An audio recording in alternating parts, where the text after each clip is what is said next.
Hi, I'm Bailey, and this is DIY on the house.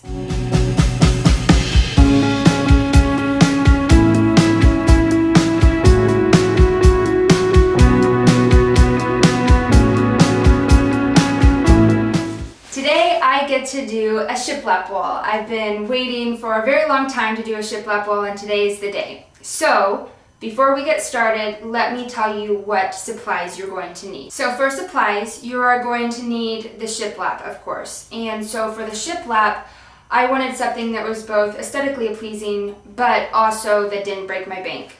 So I went for floor underlayment. They come in 4x8 sheets, and you can actually have Home Depot or Lowe's cut those into the strips you want.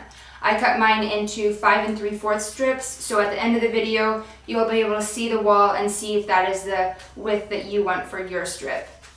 You're going to need liquid nails, and then you're also going to need brad nails. Along with that, you're going to want a trim for the side of your wall because we're going to cut the strips a tiny bit smaller than your wall so that with the humidity in the air and just weather, your wood will have space to expand, and that end cap will make it so that you don't see your wood overlapping the wall. It'll make it a very nice clean line. For that end cap or trim, you're going to need 1x3, 1x4. That will be really up to you, but I'd stick with the 1 inch. So I have a little bit of work to do before I get started. I need to prep my wall. You'll want to take off the baseboard. I have a bookshelf and a ladder, so I'll take that, prep it. And then for the wood, I'm going to paint my wood. You can stain it. Even with the floor underlayment, it has a nice wood grain, so you can stain that. I personally like the painted look better.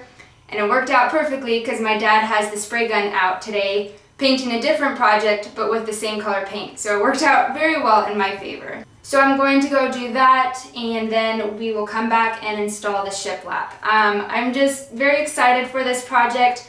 We have a shiplap wall in our house. My sister-in-law, who is an amazing interior designer, has shiplap walls in her living room and her bathroom. 2 different types. One is a stained wall, one is a painted wall, and it just looks fabulous. So I'm excited to get mine going. So we have the boards painted and ready to go. We have cut a little bit off the end, and that will allow the board to flex when there's humidity in the air. And then we'll put that trim on the side to have like a nice even look. So we can start installing.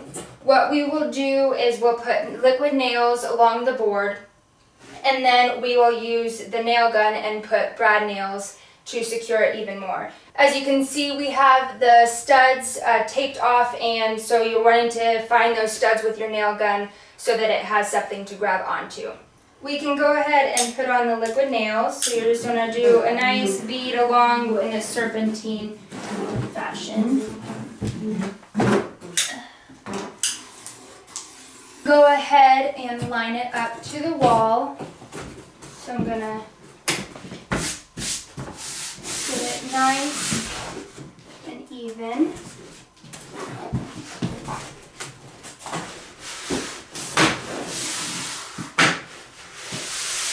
There we go. Make sure it's nice and butt up to this end. And then we can go ahead and put in the nails.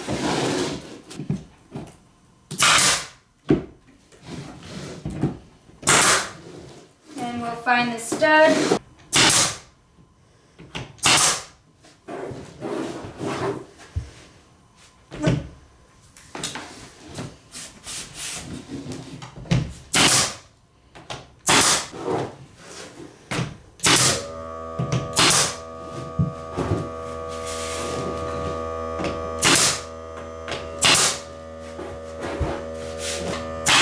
So for effect, I am going to be cutting the pieces so that it's not just one continuous piece each level, that it's going to have a little bit of variation. So we went ahead and cut the piece, and you want to make sure that you cut it so that your end lands right in between a stud so that you still have something to hook onto.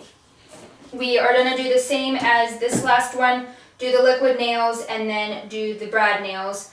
For the brad nails, I forgot to say it on the first one.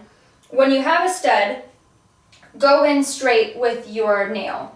But then you're going to want to put a nail in between just into the drywall so that you don't have that warping. and that's when you will go sideways with your nail gun so that the nail can hook into the drywall. If you go straight in, it won't have anything to hook onto and will pull right back out. Now, as you go between the different levels, you want to make sure your spacing is correct. And to get that is you get some quarters or coins of any kind, and after you put your liquid nails on, you will put your piece of wood onto the wall, and then you will just put the quarter in between to get a nice even gap throughout. We'll put our bead of liquid nails on the board again. I went ahead and put on a little bit more liquid nails because I found that it wasn't quite sticking to the wall and letting me be able to gap the pieces. Okay, yep, now that is sticking good, so now I can start gapping. So you'll put your 1/4 in at the end, get that nice and level with where you want it on the wall, and then you'll go ahead and throw in a nail down here. Alright, now that I have that one in there to hold it, I can pull out this 1/4 and then gap it on this side. Okay, hold that into place, and then you will put your nails in. Make sure to go at an angle on this one. One more. Go straight in with the stud on this one, and then the last one here. And you can go ahead, and it has a nice gap. Because walls may taper at the end, no wall, it might not be perfect, so that's why you always want to measure twice, cut once. So we're going to measure for the second piece and then go ahead and cut that. We went ahead and measured for the second one. We did have to take off a little bit, so that is why you're going to want to make sure to always measure so that you don't have to keep remeasuring. So we'll do the same, add a generous amount of liquid nails.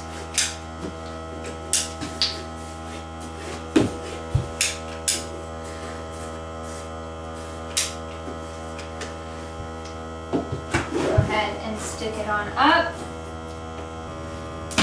Get it close, put my nail in. I'm going to fiddle with it on this side a little bit. And go ahead and add my nail.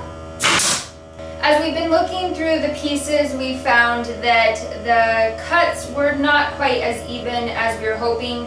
So it's already actually doing its own gapping, so we're not going to worry about so much the rest of the gap.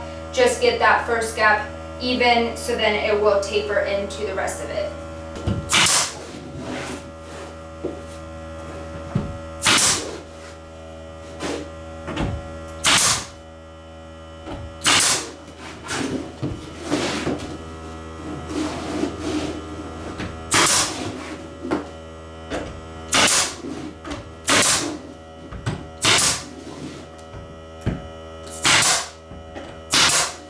So I'm going to bring my dad in as a helper, and we're going to get this knocked out, so you'll get to see a little bit of a timeline of us putting it all together.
We've got it done. I'm really happy with how it turned out. I do want to note that we had initially got the sheets cut at Home Depot.